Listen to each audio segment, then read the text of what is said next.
taglay mong galing at lakas. Mataas na IQ sa taas ng ring general. Kaso gasgas ka na ng gasgas ka na sa lahat ng local promoter at big time promoter because of what your brother did. Grabe. Humanga daw itong si Martin kay Casimero, kay Janrel. Pero dahil daw sa ginawa ni Jason Casimero, galit na daw itong mga local at big time promoter. Grabe naman itong si Carla Miss Martin. Malupit kung bumanat. Sabi nga pa nga dito mga idol, wala akong banat kahit kanino. So ibig sabihin, okay lang pala laitin ang mga kababayan nating badyaw.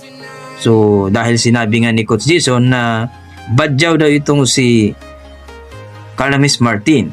Mukhang mali ata si Coach Jason dito mga idol kasi hindi naman badyaw yan si Martin. Igurot naman yan. So nawala yung angas, naging kitty na, humihingi ng simpatiya, palibhasa. User kasi kayo.